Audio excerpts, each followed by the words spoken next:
balik gemerlap lampu kristal dan denting gelas sampahnya, Ji-hoon berdiri sebagai pusat semesta. Ia adalah pewaris tunggal tahta bisnis raksasa, dikelilingi oleh kemewahan yang diimpikan semua orang. Namun, baginya, semua ini hanyalah panggung sandiwara yang melelahkan. Senyum di wajahnya adalah topeng. Ia muak dengan mobil sport yang hanya mengejar kecepatan tanpa tujuan, dan bosan dengan pujian palsu dari orang-orang yang hanya mencintai nama belakangnya. Ji-hoon menatap pantulan dirinya di jendela penthouse yang menjulang tinggi. Kota Seoul di bawah sana terlihat seperti labirin lampu yang dingin. Kehampaan itu semakin nyata saat ia menyadari bahwa satu-satunya hal yang tidak ia miliki adalah kebebasan. Ia merindukan aroma hujan di jalanan sempit, rasa kopi murah di kedai pinggir jalan, dan percakapan jujur tanpa beban status. Ia ingin melepaskan jas mahalnya dan menghilang ke dalam kerumunan,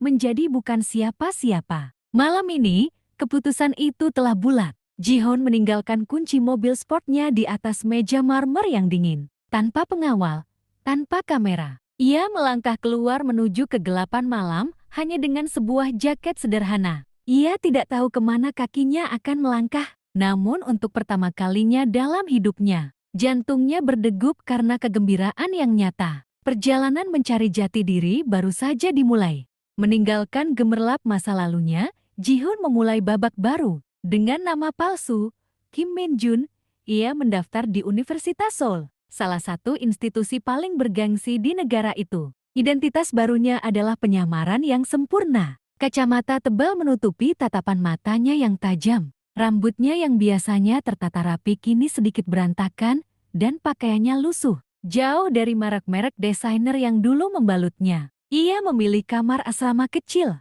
tempat di mana dinding-dindingnya penuh coretan kenangan dan tawa. Sebuah kontras nyata dengan penthouse kosongnya. Kehidupan asrama adalah kejutan budaya yang menyenangkan. Ia berbagi kamar dengan dua mahasiswa lain. Satu calon insinyur yang selalu bersemangat, dan satu lagi seniman pendiam. Malam-malam yang dulu ia habiskan di apartemen, kini diganti dengan begadang belajar bersama, diskusi filosofis yang mendalam, dan kadang-kadang hanya tawa renyah di tengah tumpukan buku. Ji-hoon atau Min-jun menemukan kebahagiaan dalam hal-hal kecil. Mie instan di larut malam, antrean di kafetaria kampus, dan sensasi lelah setelah seharian kuliah. Setiap hari adalah pelajaran baru. Ia belajar untuk mengelola uang sakunya dengan cermat, merasakan frustrasi karena tugas yang sulit, dan merasakan manisnya keberhasilan kecil. Ia bahkan ikut dalam demonstrasi mahasiswa kecil-kecilan,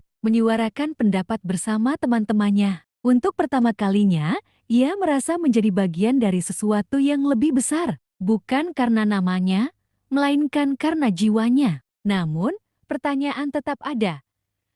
Bisakah identitas palsunya bertahan lama? Dan apa yang akan terjadi jika kebenaran terungkap? Perpustakaan, oase ketenangan Ji-hoon, tiba-tiba menjadi panggung pertemuan tak terduga. Di salah satu lorong buku, matanya bertemu dengan Soo-jin. Gadis itu terkenal di kampus dengan reputasinya yang dingin, cerdas, dan sinis, terutama terhadap mereka yang berasal dari keluarga berada. Tatapannya menembus Ji-hoon, seolah mencoba mengupas identitas Min-jun yang ia sandang. Ada kecurigaan yang jelas di matanya, seolah ia bisa merasakan sesuatu yang berbeda di balik pakaian sederhana dan kacamatanya. Alih-alih merasa terintimidasi, Ji-hoon justru menemukan dirinya tertarik. Ada kejujuran yang menyegarkan dalam sikap dingin Soo-jin, ketegasan yang kontras dengan kepalsuan yang selama ini mengelilingi hidupnya. Gadis itu tidak peduli dengan status atau penampilan. Ia menghargai keaslian. Ia melihat Soo-jin berdebat sengit dengan seorang profesor tentang ketidakadilan sosial, atau saat ia dengan berani membela teman-temannya dari gosip.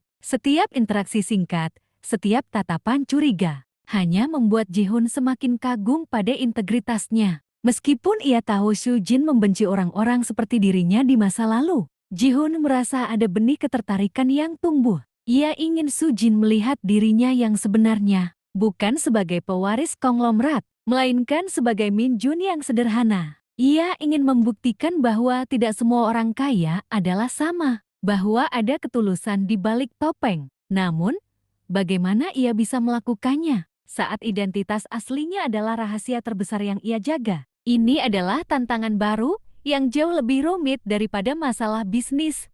Meskipun awalnya penuh curiga, keteguhan Min Jun mulai mengikis tembok es di hati Su Jin. Ia melihatnya selalu di perpustakaan, bukan untuk pamer, tetapi benar-benar tenggelam dalam buku. Ia menyaksikan kesederhanaannya dalam berinteraksi, ketulusannya membantu teman-teman asrama, dan perhatiannya yang tidak dibuat-buat. Perlahan, tatapan sinis Su Jin berubah menjadi rasa ingin tahu, lalu menjadi semacam apresiasi. Min Jun bukan seperti orang kaya manapun yang pernah ia kenal. Ia adalah teka-teki yang menarik. Akhirnya, tembok itu runtuh. Mereka mulai belajar bersama.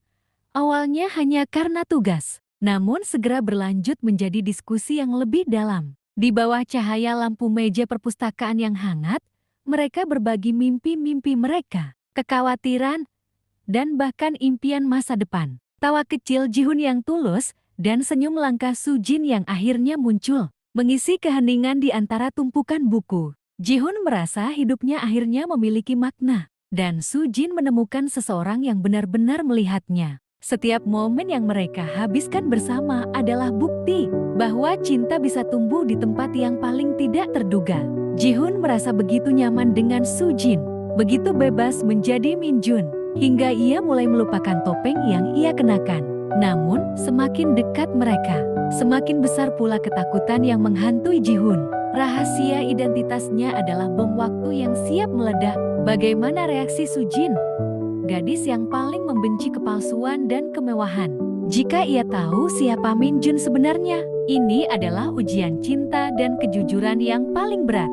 Semakin dalam hubungan Min Jun dan Su Jin, semakin sering pula Su Jin mengungkapkan kebenciannya terhadap orang kaya. Dengan mata menyala dan suara bergetar, ia akan menceritakan bagaimana masa lalu keluarganya hancur, bagaimana ayahnya kehilangan segalanya, dan bagaimana impian masa kecilnya direnggut. Semua karena keserakahan seorang konglomerat yang tak punya hati. Setiap cerita adalah tikaman bagi Ji-hoon, karena ia tahu, tanpa sadar, Su Jin sedang berbicara tentang dunia yang dulunya ia kuasai. Dunia yang ia tinggalkan namun masih terikat padanya. Beban rahasia itu semakin menekan Ji-hoon. Setiap kali Su Jin berbicara tentang orang-orang seperti itu, Ji-hoon merasa jaket sederhana dan kacamatanya tidak lagi cukup kuat untuk menyembunyikan identitas aslinya. Ia mulai merasa paranoid, takut setiap pertanyaan tentang masa lalunya akan mengungkap kebenaran. Ia mencintai Su Jin,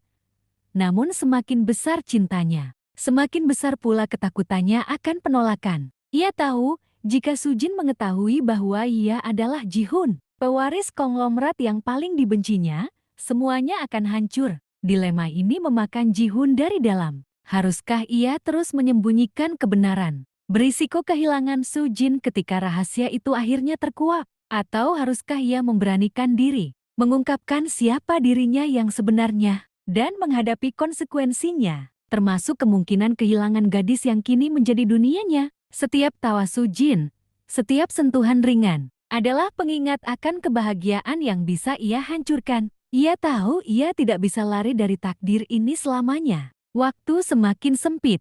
Persahabatan Min Jun dan Su Jin yang semakin erat, tidak luput dari pengamatan tajam Hai-rim, sahabat karib Su Jin. Hai-rim selalu protektif terhadap Su Jin, dan ia memiliki naluri tajam untuk mendeteksi ketidakberesan. Suatu malam, saat Ji-hoon bergegas pergi setelah belajar bersama, Hai-rim melihat sebuah mobil mewah hitam melintas dengan kecepatan tinggi. Di balik kemudi, sekilas ia melihat sosok yang sangat mirip dengan Min Jun, namun dengan pakaian yang jauh lebih rapi dan ekspresi yang berbeda. Keraguan mulai tumbuh di benaknya. Rasa ingin tahu Hai-rim berubah menjadi obsesi. Ia mulai memperhatikan Min Jun dengan lebih saksama, mencari celah dalam penyamarannya. Ia mengamati kebiasaannya, mendengarkan percakapannya, dan membandingkan apa yang ia lihat dengan apa yang ia yakini. Segera setelah itu, bisikan-bisikan mulai beredar di kampus. Min Jun yang sederhana, yang dekat dengan Su Jin,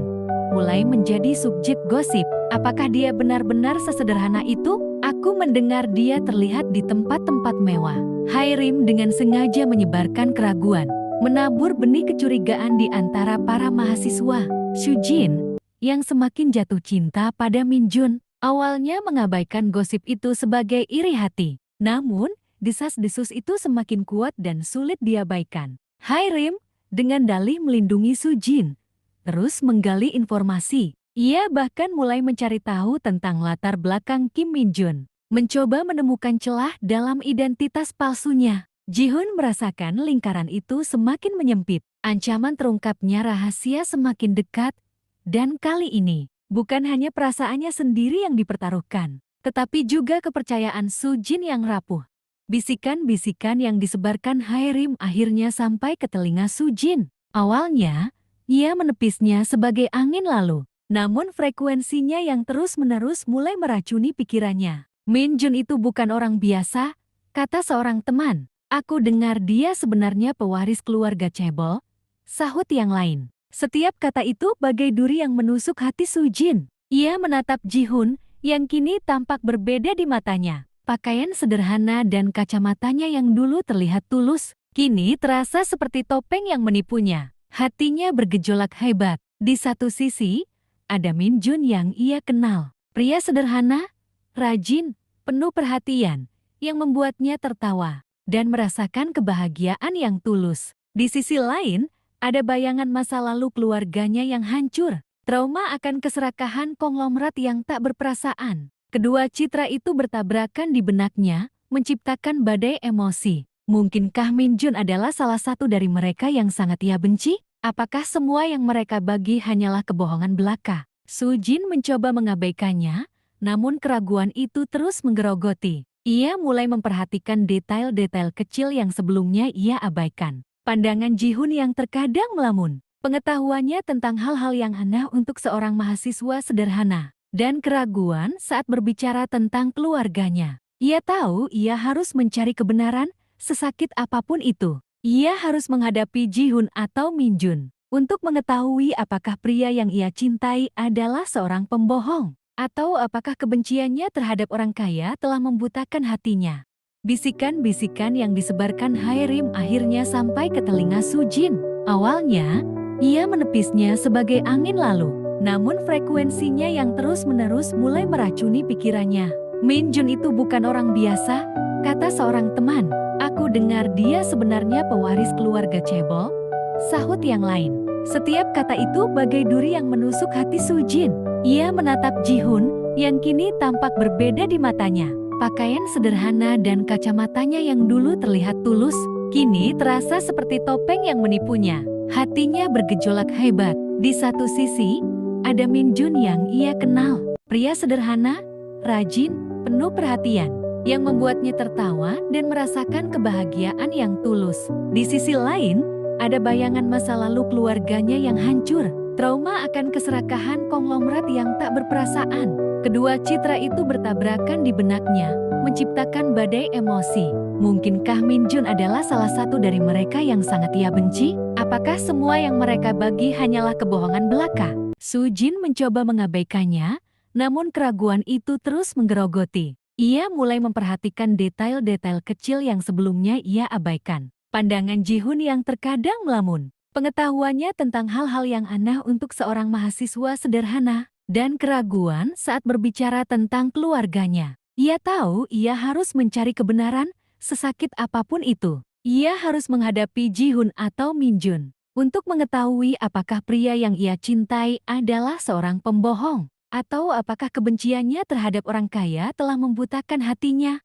Terluka oleh penolakan Sujin dan terbebani oleh identitas palsunya, Jihun mengambil keputusan drastis. Ia menolak warisan keluarganya, sebuah langkah yang mengguncang dunia konglomerat tempat ia berasal. Ia tidak ingin lagi menjadi Jihun, pewaris yang hidup dalam kemewahan dan kebohongan. Ia ingin menjadi Minjun, seorang pria yang berdiri di atas kakinya sendiri, membuktikan bahwa cintanya kepada Sujin bukanlah sesuatu yang bisa dibeli atau dipalsukan. Ia mulai bekerja keras, menjadi tutor bagi siswa lain, dan mengambil pekerjaan paruh waktu untuk membiayai hidupnya. Hari-hari Jihun kini dipenuhi dengan kerja keras. Ia menghabiskan malam-malamnya mengajar, dan siangnya bekerja di berbagai tempat, dari kafe hingga toko buku. Wajahnya yang dulu selalu bersih dan terawat, kini sedikit kuyup karena kelelahan. Namun matanya memancarkan keteguhan yang belum pernah ada sebelumnya. Ia melakukannya bukan untuk kembali kepada Su Jin, tetapi untuk membuktikan kepada dirinya sendiri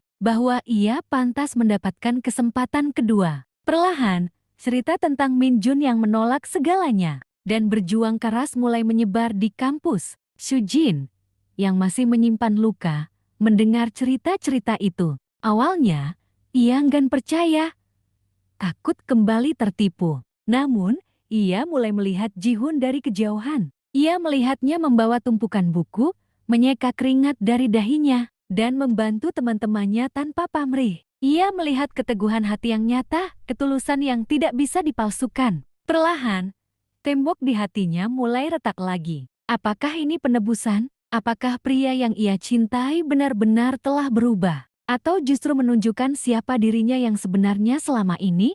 Malam itu, di bawah kerlip lampu kota yang syahdu, Su Jin menemukan Ji-hun duduk sendirian di bangku taman kampus. Hatinya yang selama ini diliputi keraguan, kini penuh dengan kelegaan dan penyesalan. Ia mendekat, dan Ji-hun mengangkat pandangannya. Matanya yang lelah namun penuh harapan bertemu dengan mata Su Jin. Tanpa kata, mereka berdua saling memahami. Su Jin merasakan bisikan hatinya yang tak terbendung, bahwa cinta sejati bukanlah tentang status, kekayaan, atau identitas palsu, melainkan tentang ketulusan dan pengorbanan yang telah Ji-hun tunjukkan. Su Jin duduk di sampingnya, meraih tangan Ji-hun yang dingin.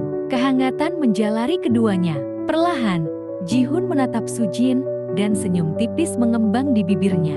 Mereka saling mendekat, dan dalam momen yang penuh gairah dan kelegaan, bibir mereka bertemu dalam ciuman yang tulus. Ciuman itu bukan hanya tentang cinta, tetapi juga tentang pengampunan, pemahaman, dan janji untuk memulai kembali. Dalam pelukan Ji-hun, Su Jin merasakan semua kekhawatiran dan lukanya menghilang. Ia tahu, inilah tempatnya. Keesokan harinya, Ji-hun mengenakan kacamatanya seperti biasa. Namun kali ini, kacamata itu bukan lagi simbol penyamaran, melainkan simbol bahwa Su Jin telah belajar melihat melampaui identitas palsu, melihat hati sejati di baliknya. Mereka berjalan bersama di kampus, tangan saling menggenggam erat, langkah mereka ringan, dan senyum bahagia terpancar di wajah keduanya. Cahaya matahari pagi menyinari mereka, seolah merestui babak baru dalam kisah cinta mereka. Ji-hun dan Su Jin, dua jiwa yang sempat terpisah oleh kesalahpahaman dan rahasia, kini bersatu kembali, membuktikan bahwa cinta sejati selalu menemukan jalannya.